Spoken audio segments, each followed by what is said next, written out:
What's up guys? So today we're going to be checking out how to use Lightroom for beginners. We're not going to go too in depth to all the different features of the program, but rather a brief overview of how to get your photos inside of Lightroom and start making basic adjustments.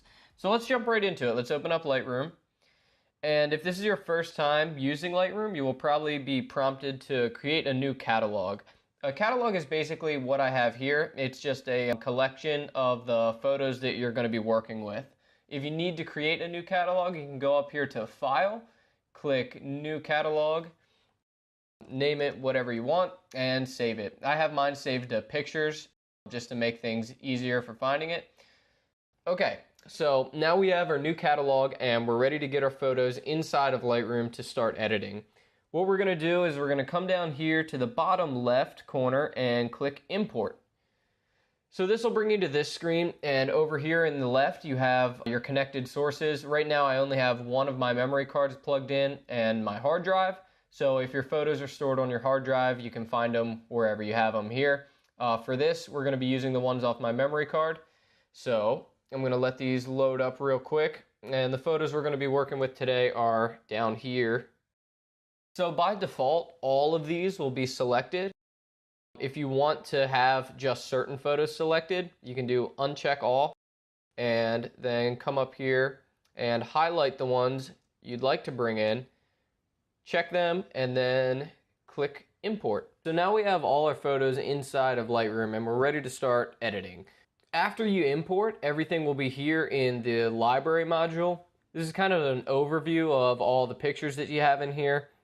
You can change the way that these are sorted by coming down here to sort and clicking whatever you want. I like to keep it on capture time. It's just the way that I like to do it, but you guys can put it wherever you want. So to start editing, you can click a photo that you want to start with and go over here to the develop module. So this is where all the magic is going to happen and where all your edits will actually take place. Over here on the left, we have our preset tabs. These are pre-made filters inside of Lightroom. I personally don't like to use these, but they're here if you want to use them. Underneath we have our history tab.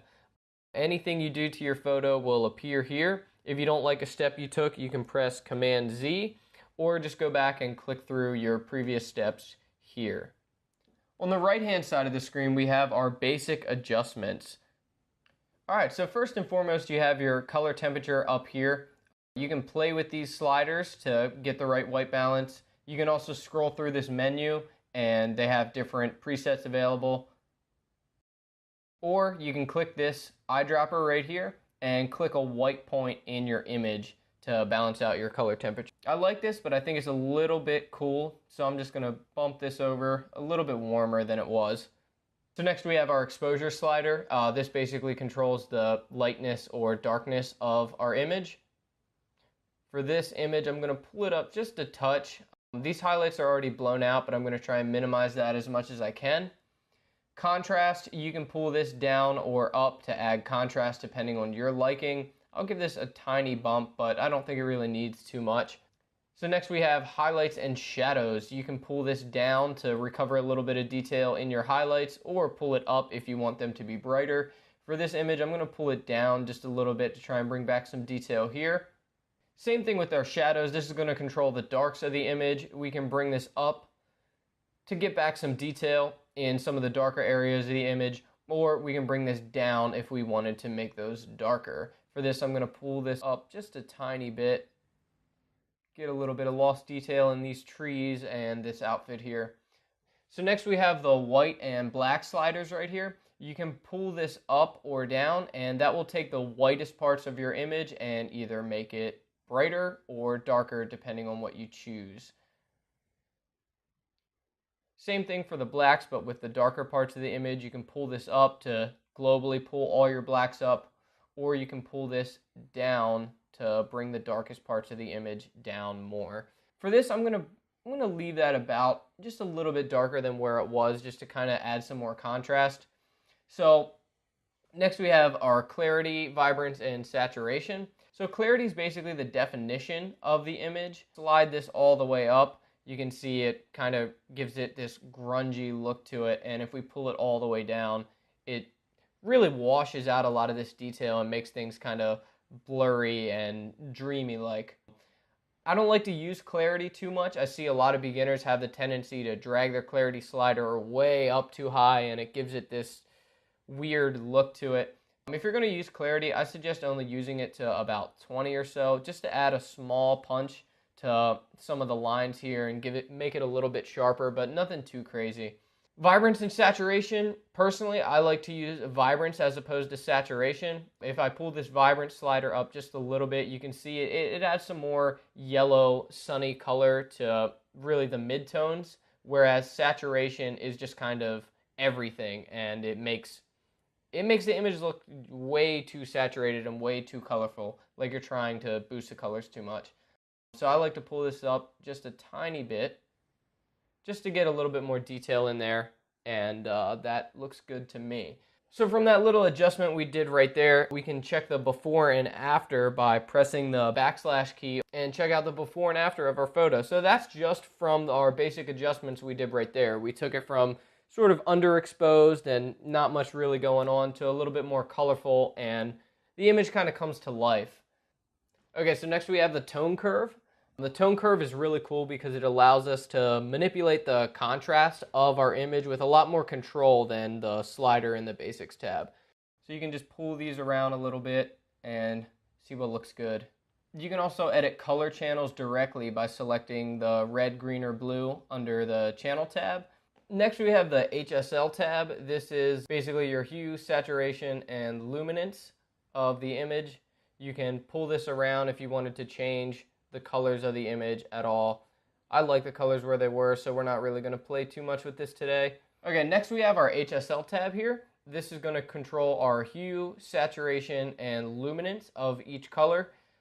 If you want to play with a certain color, this will allow you to manipulate just that color. So if we wanted to change just our oranges and make it a little bit more red or yellow, we can do that here under the hue tab.